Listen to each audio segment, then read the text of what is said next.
Ladies and gentlemen of the Commonwealth, esteemed guests and advocates for global health.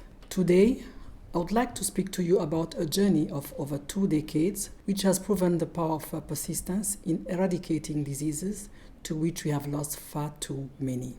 But first, I must thank the Commonwealth Secretariat for affording Rwanda this opportunity to share both our progress and challenges thus far. In Rwanda, cervical cancer is the second most prevalent cancer after breast cancer, and this is truly disheartening. There is no going around it. Every single cervical cancer fatality is a failure on us all. Guided by the WHO global strategy, Rwanda has set an ambitious national strategy to eliminate cervical cancer by 2030, consisting of 1. Strengthening the governance structure of the cervical cancer program, 2. Prevention through awareness raising and widespread HPV vaccination, 3. Strengthening pre-screening and treatment of precancerous lesions using innovative strategies, 4. Improving access to cancer diagnosis, treatment of advanced cases, rehabilitation and palliative care, and 5. Improving health information systems, cancer registries, and capacity for research. Allow me to briefly highlight what progress in the fight against cervical cancer has looked like for us in encouraging news and numbers.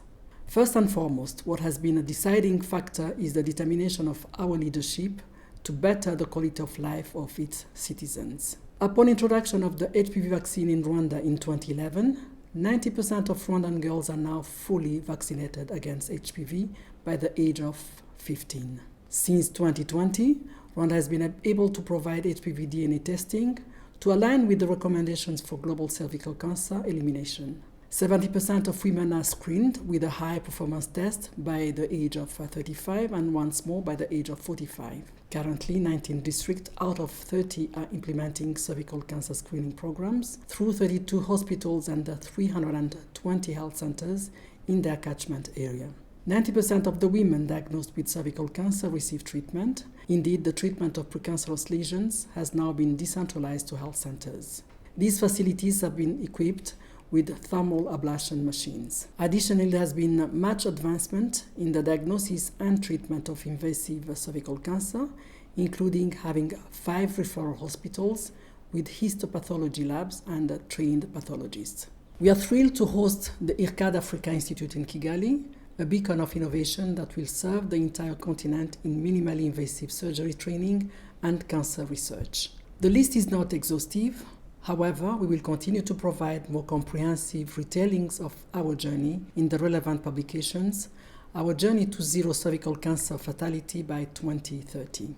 If I may leave you with the thoughts that still plague me, there should be no reason for the vast majority, over 70% of cervical cancer fatalities, to occur in the developing world. Here lies our ethical responsibility. Here lies our chance to prove our morality and commitment to health equity, both cornerstones of our modern Commonwealth. We must recognize the importance of collaboration and shared responsibility in the global fight against cervical cancer and act upon this recognition as one. How do we join efforts across the Commonwealth to come up with a comprehensive, effective, resilient, humane, and universal public health strategies? How do we balloon our resource allocation, both in funds and efforts, in equal proportion to address the plight of women suffering from cervical cancer? Together, let us continue to work towards a future where cervical cancer is no longer a threat to women's lives. If not, we would have failed women, we would have failed entire families, entire communities, and yes, we would have failed our entire world. I thank you for your kind attention.